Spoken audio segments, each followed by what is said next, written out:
Ok, lo que hizo Lamine Yamal contra el Inter de Milán no tiene sentido. A sus apenas 17 años en el partido número 100 de su carrera profesional con el club culé, este chico no solo se echó al Barcelona al hombro, destrozó a uno de los equipos más sólidos y tácticamente disciplinados de toda Europa. Di Marco, Bastoni y hasta Sommer vivieron una pesadilla. El Inter tuvo que montar un sistema defensivo entero solo para intentar contenerlo. Ci ha creato tanti problemi Yamal, che chiaramente è un talento che nascono ogni 50 anni, dei talenti così non l'avevo mai visto dal vero, l'ho visto stasera per la prima volta e ci ha creato problemi, l'abbiamo raddoppiato, triplicato, poi ci mancavano giocatori da altre parti del campo. ¿Funcionó? No. Lamine marcó un golazo. Enfrente de la marca de Mkhitaryan, va a ingresar al área, le va a pegar de zurda de ¡golazo! Rozó otros dos y provocó una tormenta de caos en cada metro cuadrado que pisó. Y lo más escalofriante es que aún no hemos visto su techo. Simone Inzaghi, un técnico con años en la élite, lo dijo claro tras el partido. Haaland subió una historia viéndolo. Rafinha rompió el récord de Messi en la Champions. Deja pasar, Lamine Yamal, le pega a Rafinha, ¡golazo! Y Europa entera simplemente ya no sabe cómo frenarlo. Pero aquí viene lo importante. Lamine Yamal no solo es el presente del Barça, es el aviso de una masacre anunciada. Porque si el Real Madrid no despierta, si el Inter no descifra lo que acaba de pasar en Montjuic, van a pagar con sangre, goles y humillación. Y lo mejor de todo, o lo peor, es que este Barça ha desplegado su arma secreta y no hay forma de detenerla, esa que solo Hansi Flick pudo impregnar en este equipo y que hará casi imposible que alguien descubra su punto débil. Quédate en el video, porque vamos a mostrarte el sistema exacto que usó el Barça para sobrevivir al Inter, el error que podría costarle la Champions y cómo una decisión táctica puede convertir a Lamine en el verdadero verdugo definitivo de Europa. Lo que estamos viendo en las semifinales de esta edición de la Champions League es una auténtica locura. Primero, Luis Enrique con su PSG y Mikel Arteta con el Arsenal nos regalaron un duelo de estrategas, una partida de ajedrez que Dembélé rompió con un golazo que hizo estallar París, pero lo que sucedió en Montjuic fue otra cosa. Fue una joya, un espectáculo, un partido que quedará escrito en la historia grande del fútbol europeo. El Barcelona e Inter empataron en un partidazo que tuvo de todo, pero sobre todo tuvo a Lamine Yamal, porque lo que ocurrió con este chico de apenas 17 años no es normal, no es humano, y lo más aterrador es que ocurrió desde el segundo cero. El Inter ganaba desde los 30 segundos con el gol más rápido en la historia de una semifinal de la Champions, y eso no es todo. Con el 0-2 tenía al Barça contra las cuerdas, arrodillado. Simone Inzaghi pensó que su plan estaba funcionando a la perfección, hasta que Lamine dijo basta. Lo que no imaginaba el técnico italiano es que ese Barça casi rendido despertaría con la furia de un gigante herido, y al frente del despertar, con la bandera en la mano, estaba Lamine Yamal. En el momento más oscuro, cuando nadie se atrevía a tomar la responsabilidad, apareció él, un chico maravilla que hoy, a los 17 años, ya suma 100 partidos oficiales con el primer equipo, una Eurocopa a sus espaldas, una Supercopa de España, una Copa del Rey. Y no es casualidad, porque este chico, que algunos se empeñan en comparar con Messi, en realidad parece extraído del espíritu salvaje de Neymar en su mejor versión, valiente, eléctrico e indomable. Lamine no lidera desde la calma, lidera desde la locura, desde la inspiración y desde la genialidad. El Inter lo descubrió, lo sufrió y no pudo hacer nada para detenerlo. Ni Di Marco, ni Bastoni, ni Sommer, nadie ganó un duelo directo con él, ni uno solo, porque cada vez que la pelota pasó por sus pies, el Barça revivió, lo arrastró con todo, obligó a Pedri, Ferran y Rafinha a crecer, a volver a creer y a luchar. Y entonces llegó el momento que lo rompió todo. Recorte secó al centro, zurdazo lo Messi y explosión en Montjuic. Un gol que desató la locura y que hizo que hasta Thierry Henry se levantara y dijera: dominating football and I wish that for him. Let's not put him under pressure and already said that he should have the throne or whatever. Just some. Porque sí, ese gol no fue solo un gol, fue una coronación, una advertencia y un mensaje a Europa. Y aquí es donde todo se pone aún más inquietante, porque ni Messi, ni Neymar, ni ningún otro fenómeno de este calibre habían tenido este nivel de impacto continental a tan corta edad. El español se convirtió en el jugador más joven en marcar en una semifinal de Champions. Y sin embargo, lo más increíble es lo que estás a punto de ver. En este mismo partido hay algo que pareció inofensivo, pero que oculta el patrón del plan maestro de Hansi Flick. Pero además de Lamine, lo que exhibió el Barça fue un claro oscuro muy marcado y pasaremos a ello. Los fans del Barcelona deben sentirse orgullosos, muy orgullosos, porque lo que vimos en la primera parte del Barça frente al Inter de Milán fue, sin exagerar, una de las mejores exhibiciones de fútbol que ha dado este equipo en muchísimos años en la UEFA Champions League. Fue una sinfonía de presión, juego interior superior, combinaciones letales y sobre todo, hambre. Este equipo no se cansa de meter goles. Es como si cada ataque fuera una misión de honor, como si cada desmarque, cada pase filtrado, cada remate tuviera un propósito que va más allá del marcador. Porque esto es el Barça de Hansi Flick, un equipo con propósito, con identidad y con alma. Y lo más impactante es contra quién lo hizo. El Inter de Milán, que hasta este duelo había recibido apenas 5 goles en toda la Champions, se fue el primer tiempo con 3 dianas encajadas y una defensa desbordada. Nunca, en toda la temporada europea, el equipo de Inzaghi se había visto tan superado, porque Flick diseñó un plan quirúrgico, casi ofensivo por compulsión, que apretó cada tornillo de la defensa italiana hasta que empezó a crujir. Los italianos recibieron 19 remates a lo largo del partido, 9 fueron al arco, y si no se fueron con 5 o 6 en contra fue porque Sommer se disfrazó de muralla. Pero eso no basta, no contra este Barça, porque este Barcelona no es solo fútbol, es una máquina de fe, de coraje y de remontadas. Este Barça empezó el año remontando una final de Supercopa al Real Madrid, no por un gol, sino con una goleada de 5-2. Una final que cambió la narrativa. Después vino la locura contra el Benfica, ese inolvidable 5-4 que sacudió al mundo entero. Que lo recorta perfectamente. Luego, el Atlético de Madrid se creyó ganador en el Metropolitano, hasta que el Barça lo remontó con autoridad 4-2. Y el Madrid, otra dosis de realidad en la Copa del Rey, un 3-2 donde el Barça volvió a renacer de sus propias cenizas. Y ahora, el Inter de Milán, el equipo de hierro, el invencible, también tuvo que rendirse ante la rebeldía culé. Este es el Barça de Flick, el Barça que nunca baja los brazos, el que no negocia el esfuerzo, el que ha devuelto la mística a Montjuic, y el que nos recuerda que cuando un equipo cree de verdad en lo que hace, ni el miedo, ni el cansancio, ni los goles en contra son suficientes para detenerlo. Y lo mejor es que esto apenas comienza. El partido entre Barcelona e Inter fue un choque de mundos, una guerra de ideas, la épica ofensiva del Barça contra la fortaleza impenetrable del fútbol italiano. Y sin exagerar, fueron los 90 minutos más salvajes y emocionantes de toda la temporada, porque apenas habían pasado 30 segundos cuando el Inter ya había silenciado a Montjuic, un latigazo por la banda izquierda, centro venenoso y Marcus Thuram, con una definición digna de videojuego, puso el 0-1, un baldazo de agua helada. El Barça se tambaleó, y lo peor llegaría pronto. Al minuto 20, Denzel Dumfries apareció como un fantasma en el área chica y remató de chilena para poner el 0-2. Era una locura. El Inter de Simone Inzaghi, un equipo acostumbrado al orden y la contención, estaba dando una exhibición de eficacia quirúrgica ante el equipo más goleador del torneo. Pero fue entonces cuando apareció el chico prodigio, Lamine Yamal, ese zurdo mágico que juega con la calma de un veterano y la imaginación de un niño. Al minuto 24, tomó el balón en la banda, encaró, se fue de un defensa, dejó atrás a otro y con una sutileza celestial colocó el balón en la esquina inferior del arco. Era el 1-2 y era el despertar del gigante. Ese gol no solo metió al Barcelona en el partido, los resucitó y los convirtió en una tormenta. A partir de ahí, el equipo de Hansi Flick se adueñó del balón, del ritmo, del campo, y al minuto 38, tras una joya táctica de posesión y precisión, Pedri envió un centro milimétrico, Rafinha lo bajó de cabeza y Ferran Gómez hizo lo que mejor sabe hacer, empatar con sangre fría. El 2-2 encendió a Montjuic. La segunda parte arrancó con ajustes. Flick puso a Araujo como central y adelantó a Íñigo Martínez a la banda izquierda. Más músculo para detener las embestidas de un Inter que, aún resistiendo, no dejaba de amenazar. Y así, tras un córner mal defendido, Dumfries volvió a aparecer. 2-3 y otra vez cuesta arriba. Pero este Barcelona tiene alma, hambre y tiene magia. Solo 2 minutos después, jugada de laboratorio desde la esquina. Rafinha impacta con zurda. El travesaño escupe el balón, rebota en la espalda de Sommer y entra. Gol. 3-3 y golpe tras golpe, ambos gigantes seguían de pie. Fue una batalla táctica, física, emocional y nadie salió indemne.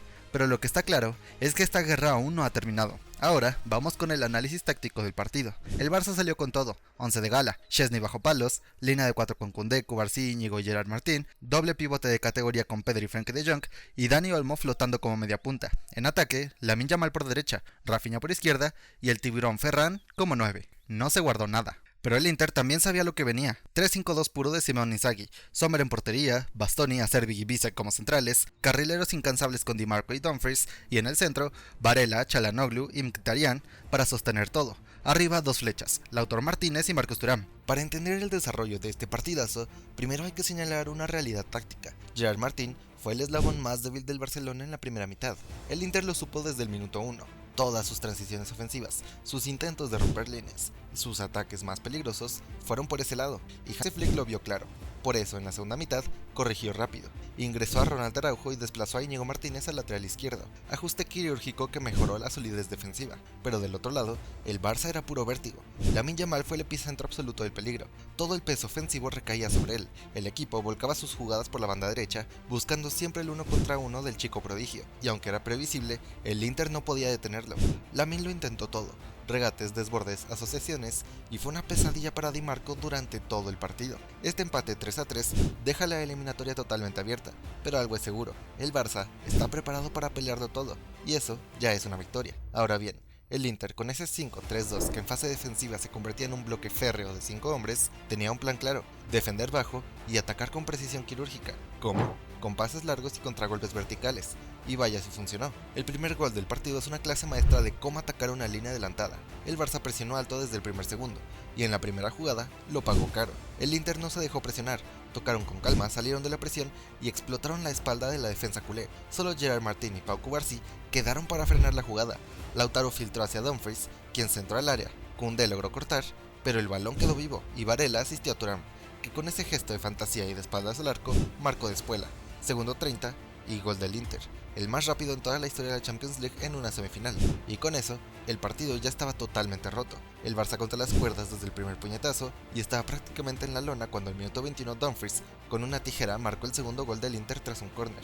Pero fue justo cuando el marcador mostraba un doloroso 0-2 en contra que el Barça resucitó, y esa resurrección tiene nombre y apellido: Lamine Yamal. El chico volvió a demostrar que hoy no hay nadie más decisivo que él en el planeta del fútbol. El partido estaba planteado para que el Inter sobreviviera sin balón, y lo logró durante varios minutos. El Barça tuvo un 72% de posesión, mientras que el conjunto de Inzaghi apenas un 28%, pero aquí está lo alucinante: con solo 3 disparos a puerta, el Inter marcó 3 goles, porque eso es exactamente lo que querían: esperar, resistir y golpear con precisión, y era una emboscada perfecta. Los 11 jugadores del Inter defendían en bloque bajo. Lautaro y Thuram, sus delanteros, estaban metidos en la media luna de su propio arco, cerrando espacios como si fuesen centrales. El objetivo era evidente: comprimir el centro del campo y anular cualquier pase entre líneas. La clave estaba en forzar al Barça a ir por fuera, a abrir el campo, a intentar desde las bandas, y eso fue un error que pagaron muy caro, porque en la banda derecha estaba el demonio de la zurda, Lamine Yamal, que con apenas 17 años no solo aguantó un 2 contra 1 constante de Mkhitaryan y Di Marco, sino que lo rompió, literalmente. En modo Messi encaró, se fue de todos los que tuvo al frente y marcó un golazo que incendió Montjuic. Fue su momento, su jugada y su partido. El daño fue tan evidente que Inzaghi tuvo que sacar a Di Marco, que ya no podía más con el canterano. Y aunque sus estadísticas no lo digan todo, hablan fuerte: 6 regates completados de 11 intentos, 2 disparos a puerta, 2 pases clave y 8 de 15 duelos ganados de Lamine Yamal. Fue una pesadilla para el Inter, una ráfaga azulgrana que nunca dejó de intentarlo. Pero si Lamine es el alma, Pedri es el cerebro. El mediocampista canario fue quien mantuvo vivo al equipo, girando el juego, conectando con precisión, y fue él quien puso ese centro perfecto para que Rafinha asistiera a Ferran Torres en el gol del empate. En ese momento, el Barça fue una tormenta perfecta. Pudieron haber marcado 2 o 3 goles más. Era un asedio total. En esa primera parte, el Barcelona remató 10 veces al arco por solo 2 del Inter. Los blaugranas seguían con la línea alta, presionando arriba como una avalancha, pero esa misma valentía les dejó expuestos en la segunda mitad. El Inter comenzó a atacar al espacio a la espalda con mayor frecuencia. Así llegó el gol de Mkhitaryan, que fue anulado por fuera de juego, y el de Dumfries de cabeza en un córner. Pero si algo se puede criticar es que Szczęsny no estuvo a la altura. El portero polaco ha bajado su nivel, y en al menos 2 de los 3 goles pudo haber hecho algo más. Su posicionamiento fue cuestionable, y en noches de Champions, cada error se paga con sangre. El partido terminó con un épico 3-3, y aunque el Inter se va con ventaja moral por la efectividad, el Barça fue mejor en el juego. Todo se definirá en el Giuseppe Meazza, y ahí no hay margen de error. El PSG ha salido del Etihad con una sonrisa peligrosa, con una ventaja mínima, sí, pero valiosísima, porque ante el Arsenal de Arteta, uno de los equipos más dominantes en Europa esta temporada, Luis Enrique y sus soldados lograron algo que pocos imaginaban: imponer su ley en Inglaterra. En un partido cargado de táctica, intensidad y muchísima personalidad, el PSG dejó claro que no solo tiene estrellas, tiene un equipo, un bloque que juega con el alma, que presiona alto, que recupera como un enjambre y que ataca con una sincronía casi perfecta. Y cuando el reloj apenas marcaba los 5 minutos de juego, Dembélé, sí, el impredecible, el eléctrico, rompió el partido con un zurdazo que congeló a todo el Emirates. El área, Dembélé que vino. ¡Gol! El Arsenal intentó adueñarse del balón, construir desde atrás, aplicar esa receta de posesión y paciencia que tantas veces ha funcionado en Premier League, pero el PSG les negó los espacios, les negó tiempo y sobre todo les negó claridad. Durante los primeros 25 minutos fue un monólogo francés, un dominio absoluto y una tormenta de camisetas azules que no dejó respirar a los Gunners. Eso sí, tras ese huracán inicial, el Arsenal se despertó. Saka, Odegaard, Rice lo intentaron todo, tuvieron aproximaciones, forzaron al PSG a replegar líneas y hasta rozaron el empate, pero la defensa parisina, con Marquinhos, William Pacho y Nuno Méndez los anularon por completo y sostuvieron el resultado. Y sí, el PSG también perdonó. Joao Neves, Barcola y hasta Gonzalo Ramos tuvieron ocasiones claras para poner el 0-2 o hasta un 0-3, pero nunca llegó la sentencia completa a la escuadra londinense. Pero si algo dejó claro este partido es que el Paris Saint-Germain de Luis Enrique ya no es el mismo de antes, ya no es aquel equipo de estrellas desconectadas que brillaban por separado. No, este PSG es una máquina perfectamente ensamblada, capaz de atacar como un huracán y defender como una muralla inquebrantable. Y todo comienza con un Dembélé desatado, un jugador que hoy no corre, vuela. Con 33 goles y 12 asistencias, ha participado directamente en 45 ocasiones de gol esta temporada, y no solo brilla por números, sino por su capacidad de aparecer en los momentos importantes. Ya lo hizo contra el Aston Villa en cuartos de final, y hoy volvió a ser el verdugo del Arsenal. Pero la magia del PSG no termina en su delantera. El mediocampo, comandado por los portugueses Joao Neves y Vitinha, es una obra de arte. Cuando el Arsenal presionaba alto, cuando parecía que el París se quedaba sin salidas, ellos encontraban siempre el camino. Una conexión perfecta, un ritmo, una serenidad que le dio aire a los franceses cada vez que lo necesitaron. Kvaratskhelia ha sido otro acierto rotundo. No solo desequilibra en ataque con su habilidad endiablada, sino que baja a defender como un guerrero. Cobertura, presión, sacrificio. El georgiano es el reflejo del nuevo espíritu del PSG. Talento con compromiso. ¿Y qué decir de Désiré Doué? Una locura de futbolista. Habilidad pura, regate, visión y una capacidad para romper líneas que desarmó a la defensa inglesa más de una vez. En el arco, Donnarumma ha renacido. De aquel portero que generaba dudas, hoy solo queda un recuerdo. En el Etihad vimos al verdadero Gigi, el que debutó como fenómeno en el Milan, con reflejos felinos y una seguridad aplastante. Sostuvo el PSG en los momentos críticos. Sí, el Arsenal fue un vendaval en tramos del segundo tiempo, pero el PSG resistió como un equipo campeón. Ya no se derrumban como antes, ya no tiemblan en los momentos de presión. Hoy atacan con 11 y defienden con 11. Y tenemos que decirlo, el PSG juega mucho mejor sin Mbappé en el campo. Y si bien el París salió fortalecido de este duelo, el Arsenal se marchó del Etihad con más dudas que certezas, porque jugaron bien por momentos y compitieron, pero los pequeños errores, los errores no forzados sobre todo, fueron letales. En una semifinal de Champions no puedes permitirte titubeos, y eso fue exactamente lo que hicieron. Bukayo Saka, el estandarte de los Gunners, no logró conectarse en el juego. Estuvo incómodo, sin espacios, fallando pases, apagado por la presión altísima del PSG. Martinelli tuvo una oportunidad clara, una de esas que pueden cambiar el rumbo de una eliminatoria, pero se topó con un Donnarumma colosal, que se negó rotundamente a ser vencido. Trossard, el jugador de los partidos grandes, un héroe silencioso de otras noches europeas, luchó, lo intentó, pero simplemente no brilló. Estuvo cerca, pero cerca no es suficiente en estas instancias. Su falta de precisión y de frescura terminó pesando, pero lo más preocupante para Mikel Arteta fue lo estructural. La ausencia de Thomas Partey dejó un vacío en el medio campo que ningún parche pudo cubrir. Sin su pivote natural, Declan Rice tuvo que retrasar metros, sacrificando su capacidad para romper líneas, llegar al área y amenazar con disparos. El Arsenal perdió su box to box y con ello, buena parte de su esencia, y si había un jugador que debía comandar la remontada, que era Martin Odegaard,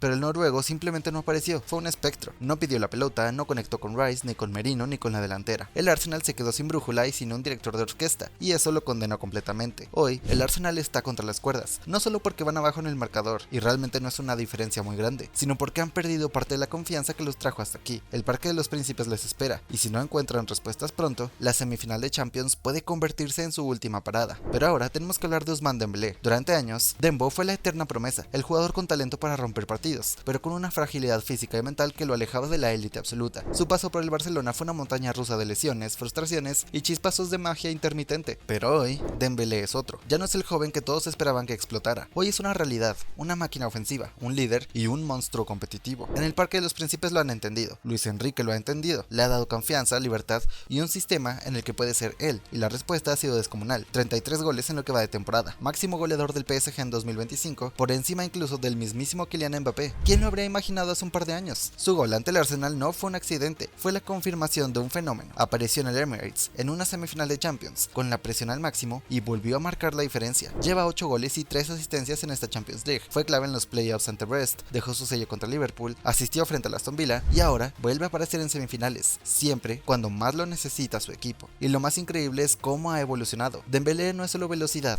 y regates, ahora es decisión, inteligencia, impacto real. Sabe cuándo acelerar, cuándo pausar, cuándo romper una defensa con una asistencia y cuándo simplemente empujar el balón al fondo de la red. Luis Enrique le ha transformado, le ha dado una misión, ser el alma de este PSG, y Dembélé la ha aceptado con una determinación que jamás habíamos visto en su carrera. Ya ganó la Ligue 1, ya es una amenaza constante en Europa, y si el PSG logra levantar su primera Champions League, entonces el nombre de Ousmane Dembélé estará entre los más votados al Balón de Oro, porque lo merece, porque ya no es promesa, es presente, y porque este, amigos míos, podría ser el año del renacimiento de un genio incomprendido. Pero claro, para que todo esto se concrete, para que Dembélé realmente pueda alcanzar la gloria máxima y coronarse como el nuevo rey de Europa, hay una condición inevitable: debe estar en el campo. Y justo ahí aparece el fantasma que lo lo ha perseguido durante toda su carrera, las lesiones. Cuando todo parecía perfecto, cuando Dembélé estaba firmando la mejor temporada de su vida, el fútbol, como siempre, recordó que es una montaña rusa emocional, porque en ese partido tan brillante ante el Arsenal, Ousmane se fue tocado. No fue una lesión alarmante, no cayó al suelo con lágrimas, ni pidió el cambio de inmediato, pero sí fue una alerta, una advertencia de que su físico, ese talón de Aquiles que lo marginó tantas veces en el Barcelona, podría volver a fallarle justo en el momento más importante. No olvidemos que el francés, por más que haya alcanzado un pico de rendimiento extraordinario, sigue siendo un jugador frágil. En Barcelona vivió más de 600 días fuera de las canchas, y aunque este año ha sido impecable en cuanto a regularidad, su historial es largo y preocupante. Además, existe otro tema que nadie se atreve a decir en voz alta, pero todos conocen: la disciplina. Dembélé ha mejorado mucho, eso es evidente, pero su enfoque profesional siempre ha estado en entredicho. Ya lo vimos en etapas anteriores donde su alimentación, sus horarios y su cuidado físico simplemente no estaban a la altura de un futbolista de élite. Ahora, con una posible baja para la vuelta en el Parque de los Príncipes, el PSG tiembla, porque por más que tenga a Kvaratskhelia, a Vitinha, a Neves o a Donnarumma, el alma de este equipo ha sido Dembélé, y perderlo en la revancha contra el Arsenal puede cambiarlo todo. Lo que se viene en la vuelta,